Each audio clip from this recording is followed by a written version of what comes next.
আজকে বানিয়ে দেখাবো খেজুর মিষ্টি। দেখতে যত সুন্দর, খেতে তার চাইতে অনেক মজা। একটার জায়গায় 10টা খেয়ে ফেলবে। বানানো এতটাই সহজ, একবার দেখাতে যে কেউ বানিয়ে নিতে পারেন। দেখুন, দেখতেই কত সুন্দর লাগছে, অসম্ভব মজার হয়েছে। চলুন দেখে নিই। 1 কাপ সুজি নিয়েছি। ফ্রাই প্যানে 1 চামচ ঘি দিয়ে দিলাম। ওই সুজিটা দিয়ে কিছুক্ষণ ভেজে নেব। কিছুক্ষণ ভেজে নিয়েছি যাতে পুড়ে না যায়। 2 মিনিট মতো ভেজে নিয়েছি। ভাজা হয়ে গেছে। ওই কাপের মাপে 1 কাপ সুজিতে আমি 2 কাপ দুধ নিয়ে নেব। এবার সুজিটা লো আঁচে রান্না করে নেব। এই সময় গ্যাসের আঁচ একদম কম থাকবে। 2 চামচ গুঁড়ো করা চিনি দিয়ে দিলাম। সুজিটা অনেকটাই ঘন হয়ে এসেছে। এইভাবে অনবরত নাড়তে হবে।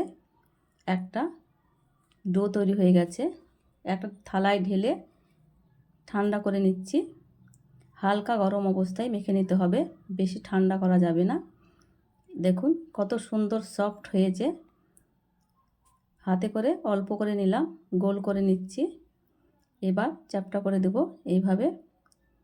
এইভাবে সবগুলাকেই করে নেব। দেখুন সবগুলাই করে নিয়েছি। খুব সহজেই করা যায়। তেল মিডিয়াম গরম আছে। এদিকে খেজুর মিষ্টিগুলা দিয়ে দিচ্ছি একে একে। এই সময় নাড়া যাবে না, ভেঙে যেতে পারে। মিষ্টিগুলা নিচে থেকেই উপর দিকে ভেসে উঠছে, তারপরে নাড়তে হবে। এইভাবে অনবরত নেড়ে দেবো আলতো হাতে। এদিকে বাদামি কালার হয়ে গেছে, তুলে নিচ্ছি সবগুলাকে। ভিডিওটির কোনো অংশ ভালো লেগে থাকলে বন্ধুদের সঙ্গে শেয়ার করে দিবেন। বেশি বেশি করে শেয়ার করে দিবেন। লাইক, শেয়ার, কমেন্ট করে দিবেন। ওই কাপের মাপে 1 কাপ চিনি, 1.5 কাপ জল দিয়ে দিলাম রসের জন্য, এবং 2 চামচ পাটালি গুড় দিয়ে দিলাম। খেতে আরও ভালো লাগবে। 1টি এলাচ থেতো করে দিয়ে দিয়েছি। গলানো পর্যন্ত অপেক্ষা করব। চিনি গুড় গলে গেছে এবং ফুটে উঠেছে। এই সময় গ্যাস বন্ধ করে দিয়ে যে খেজুর মিষ্টিগুলো করে রেখেছিলাম দিয়ে দেব। এইভাবে 10 মিনিট আমি রেখে দেব।